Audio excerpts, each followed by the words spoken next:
पिछले जन्म में गलत काम किया इसलिए तो शूद्र बन गए। अगर इस जन्म में निष्काम भाव से सेवा करोगे तो अगले जन्म में ब्राह्मण बन सकते हो, ऐसा हो सकता है।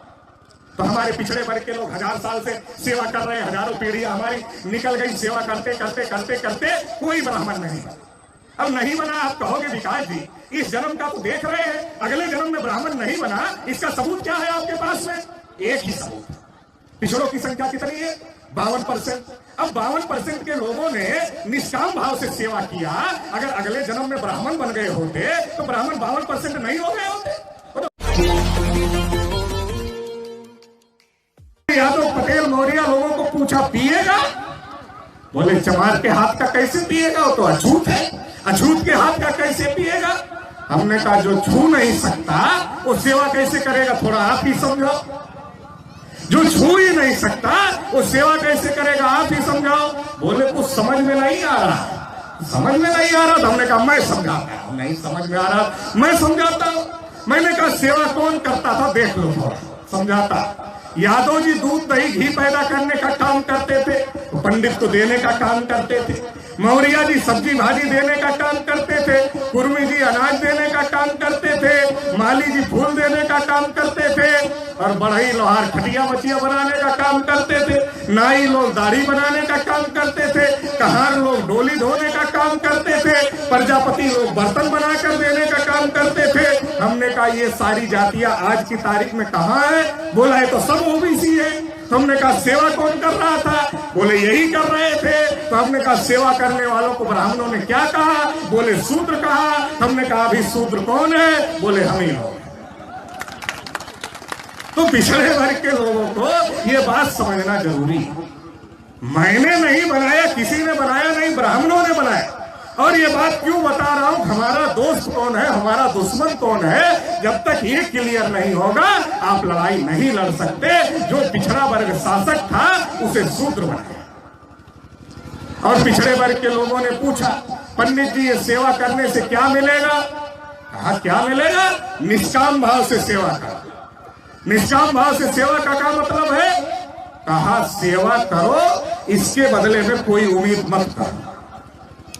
तो हमारे लोगों ने कहा कुछ नहीं मिलेगा। बोला नहीं, इस जन्म में तो कुछ नहीं।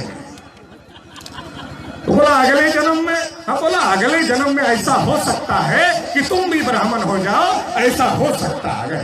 इस जन्म में तो पिछले जन्म का फल भोग रहे हो ना। पिछले जन्म में गलत काम किया इसलिए तो शूद्र बन गए। अगर इस जन्म में निष्काम भाव से सेवा करोगे तो अगले जन्म में ब्राह्मण बन सकते हो, ऐसा हो सकता है। तो हमारे पिछड़े वर्ग के लोग 1000 साल से सेवा कर रहे हैं, हजारों पीढ़ियां हमारी निकल गई सेवा करते करते करते करते, कोई ब्राह्मण नहीं बना। अब नहीं बना, आप कहोगे विकास जी इस जन्म का तो देख रहे हैं, अगले जन्म में ब्राह्मण नहीं बना, इसका सबूत क्या है आपके पास में? एक ही सबूत। पिछड़ों की संख्या कितनी है? 52%।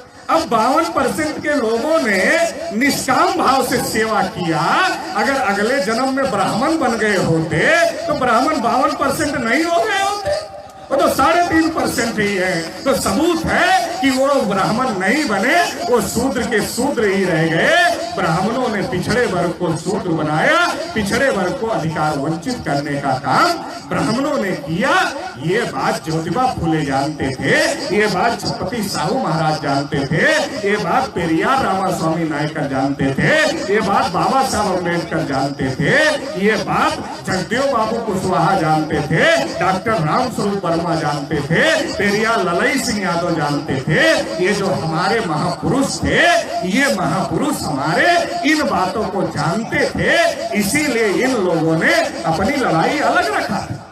एकलव्य की कहानी तो आप लोगों ने सुनी ही होगी। एकलव्य जब गुरु द्रोणाचार्य के पास गए और गुरु द्रोणाचार्य को कहा गुरुजी हमें धनुर्विद्या सिखा दो, द्रोणाचार्य ने कहा कौन सा कुल है, कौन सा गोत्र है? जब एकलव्य ने अपना कुल गोत्र बताया, कहा तुम्हारे लिए धनुर्विद्या नहीं।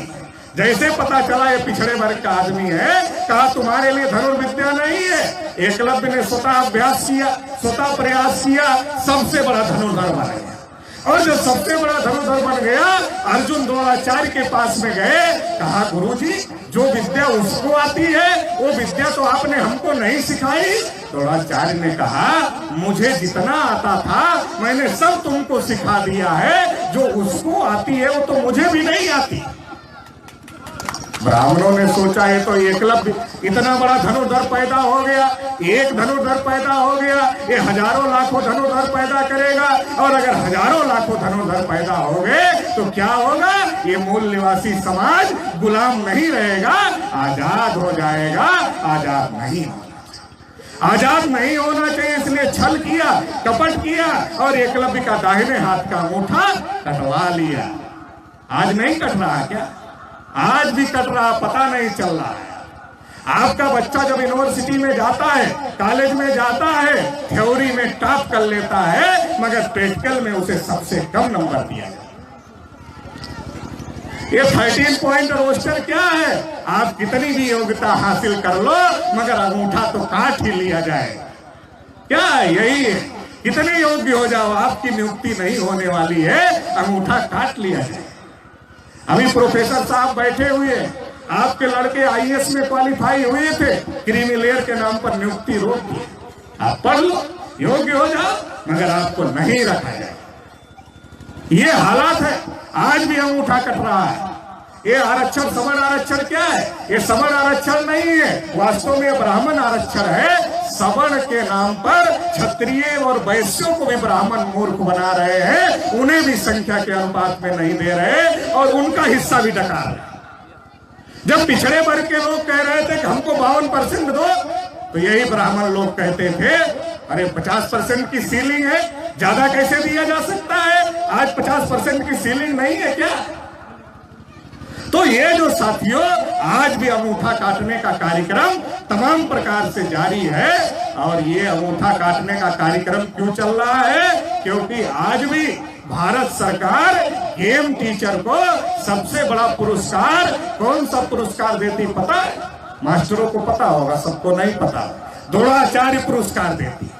और द्रोणाचार्य पुरस्कार क्यों देती है? द्रोणाचार्य पुरस्कार देकर ये संदेश देना चाहती है कि जैसे द्रोणाचार्य ने एकलव्य के साथ किया, वैसे तुम लोगों को SC, ST, OBC और माइनॉरिटी के बच्चों के साथ। इसलिए मैं पिछड़े वर्ग के लोगों को कहना चाहता, पढ़ो तथागत बुद्ध को, पढ़ो सम्राट अशोक को, पढ़ो वीरभद्र मौर्य को, पढ़ो कबीर रविदास को, पढ़ो शिवाजी महाराज को। शिवाजी महाराज जैसे प्रतापी राजा को आज ब्राह्मण कहते हैं मुसलमान तुम्हारे दुश्मन है, मुसलमान तुम्हारे दुश्मन है, मुसलमान तुम्हारे दुश्मन है। क्यों?